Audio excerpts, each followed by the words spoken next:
یزید نے یہ اعلان کروایا کہ امام حسین سے مدینے میں بیعت لی جائے۔ امام حسین نواسہ رسول، کیسے ہو سکتا تھا کہ ایک شرابی، زانی، بے دین انسان کی بیعت کر کے اپنے نانا کے دین سے منحرف ہو جاتے؟ وہ وقت کے امام تھے، دین کے محافظ تھے۔ انہوں نے یہ اعلان کیا کہ اے یزید، اگر تو میرے نانا کی شریعت کا منکر ہے، اس کی دین پہ عمل نہیں کرتا، تو کیسے ہو سکتا ہے میں تیری بیعت کروں؟ یزید کو یہ بات اتنی بری لگی کہ اس نے امام حسین کو شہید کروانے کا حکم جاری کر دیا۔ یزید اور ان کے ساتھیوں کی یہی کوشش تھی کہ مدینے میں ہی آل محمد کو قتل کیا جائے۔ امام حسین کو جیسے ہی اس بات کا علم ہوا تو آپ نے اپنے تمام عزیز و اقارب سے کہا، چلو، میں نہیں چاہتا کہ میرا خون ناحق میرے نانا رسول اللہ کے شہر میں بہے، بس آپ اپنے نانا حضرت محمد مصطفیٰ صلی اللہ علیہ وآلہ وسلم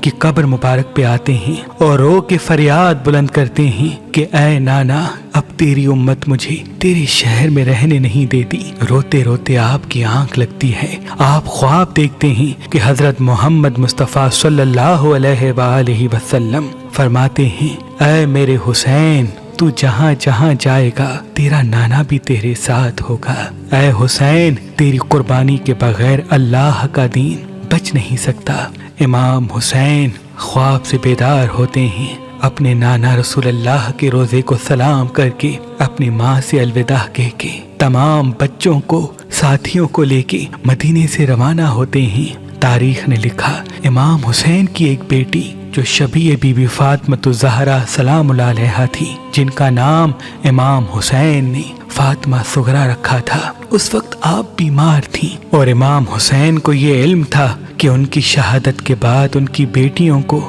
بہنوں کو آل محمد کی مستورات کو قید کیا جائے گا اور کوفہ و شام کے بازاروں میں پھرایا جائے گا، ان کو پتھر مارے جائیں گے۔ تبھی امام حسین یہ نہیں چاہتے تھے کہ بی بی سیدہ فاطمۃ الزہرا سلام اللہ علیہا کی ہم شکل بی بی بھی بازاروں میں آئے، بس اپنی بیٹی سے الوداع کہہ کے مکے کی طرف روانہ ہو جاتے ہیں، کیونکہ مکے میں اللہ کا گھر ہے اور مکے کی زمین پوری دنیا کے لیے امن کی زمین ہے۔ امام حسین مکے میں کچھ ماہ گزارتے ہیں۔ یزید کو یہ علم ہوا کہ امام حسین مدینے سے مکہ آ گئے ہیں، تو وہ خوشی سے یہ کہتا ہے کہ یہ تو اور اچھا ہو گیا کہ ہم امام حسین کو کعبۃ اللہ کے طواف کے دوران ہی قتل کریں گے، اس سے ایک تو کعبۃ اللہ کی عزت بھی ختم ہو جائے گی، نعوذ باللہ، اور امام حسین بھی شہید ہو جائیں گے۔ اور اتنے میں مولا حسین کے چاہنے والے جو کوفے میں مقیم تھے، وہ بار بار خط لکھتے رہے کہ اے نواسہ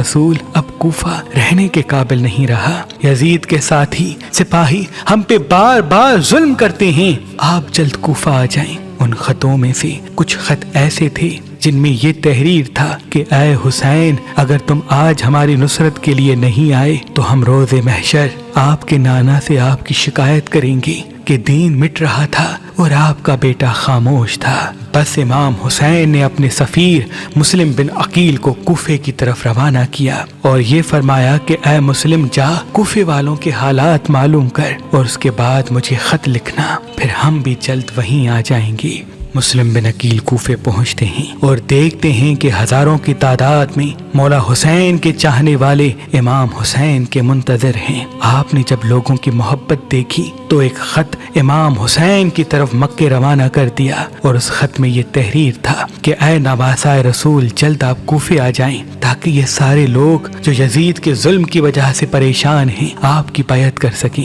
بس جیسے ہی خط امام حسین کو ملتا ہے تو امام حسین کو پہلے سے ہی معلوم تھا کہ مکے میں ان کو شہید کرنے کی تیاریاں چل رہی ہیں۔ امام حسین نے یہ چاہا کہ ان کے خون سے اللہ کی زمین رنگین نہ ہو اور وہ جو ماننے والے بار بار امام حسین سے مدد طلب کر رہے ہیں ان کی بھی حاجت پوری ہو، تو آپ اپنے بچوں کو، بہنوں کو، ساتھیوں کو لے کے مکے سے ہجرت کر کے کوفہ کی طرف روانہ ہو جاتے ہیں۔ اور وہاں اس بات کا علم جب یزید کو ہوتا ہے کہ کوفے والوں نے مسلم بن عقیل کی بیعت کر لی ہے تو آپ بے رحم، بے دین اور محمد و آل محمد سے نفرت کرنے والے عبید اللہ ابن زیاد کو کوفے کا گورنر بناتے ہیں تاکہ وہ آل محمد کے چاہنے والوں پہ ظلم کر سکے، مسلم کی بیعت توڑ سکے۔ بس ابن زیاد کسی کا سر کٹواتا ہے، کسی کو سونے سے خریدتا ہے، کسی پہ ظلم کرتا ہے، کسی کو لالچ دیتا ہے، اور رفتہ رفتہ لوگ حضرت مسلم بن عقیل سے دور ہوتے جاتے ہیں، یہاں تک کہ آپ تنہا رہ جاتے ہیں اور کوفے کی گلیوں میں پھرتے رہتے ہیں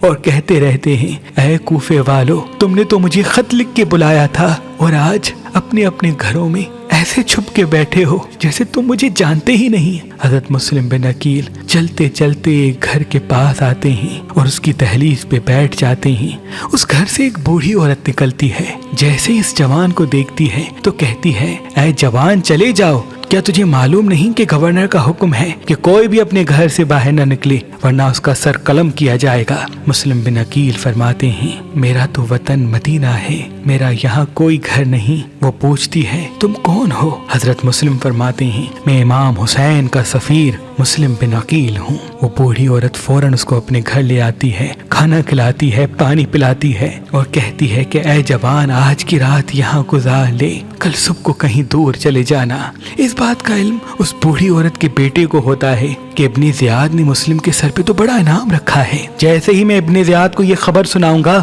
تو اس کے بدلے مجھے بڑا انعام ملے گا۔ بس ابن زیاد کو مسلم بن عقیل کے بارے میں بتاتا ہے اور ہزاروں سپاہی مسلم بن عقیل کو گرفتار کرنے اس گھر آ پہنچتے ہیں۔ حضرت مسلم شیر کی طرح تمام سپاہیوں سے لڑتے ہیں۔ جب مولا علی کے اس بھتیجے کا کوئی مقابلہ نہیں کر پاتا تو وہ کھڈا کھودتے ہیں اور مکر سے حضرت مسلم بن عقیل کو اس کھڈے میں گرا دیتے ہیں۔ آپ کو گرفتار کر کے جیسے ہی ابن زیاد کی دربار میں لے آتے ہیں، ابن زیاد ہنس کے کہتا ہے، اے مسلم دیکھ، آج ہم نے تمہیں گرفتار کر لیا، ان قریب ہم تیرے امام کو بھی شہید کر لیں گے۔ حضرت مسلم بن عقیل فرماتے ہیں، اے ظالم ڈر، وہ اللہ کے دین کی حفاظت کر رہا ہے اور تو شیطان کی پوجا کر رہا ہے۔ یہ مال دنیا کب تک تیرے کام آئے گا؟ ان قریب تو بھی مر جائے گا، یہ تیرا دبدبا مرتبہ ختم ہو جائے گا اور اس قبر میں سوائے تمہارے اعمال کے کچھ نہیں ہوگا۔ وہ ہنس ہنس کے کہتے ہیں کہ ہم ان باتوں کو نہیں مانتے۔ پھر وہ کہتے ہیں، اے مسلم، اپنی کوئی خواہش ہو تو بتا۔ حضرت مسلم بن عقیل فرماتے ہیں، میری ایک ہی خواہش ہے کہ میرا پیغام میرے امام حسین تک پہنچایا جائے کہ وہ کوفہ نہ آئے، کیونکہ کوفہ کے لوگ بے وفا ہیں۔ ابن زیاد اور اس کے دربار والے ہنستے رہے اور مسلم بن عقیل کو دارالعمارہ کی چھت سے گرا دیتے ہیں۔ جیسے ہی آپ شہید ہوتے ہیں تو آپ اپنے امام حسین کو آخری سلام کرتے ہیں اور فرماتے ہیں، اے میرے مولا حسین، اپنے غلام کا یہ آخری سلام قبول ہو۔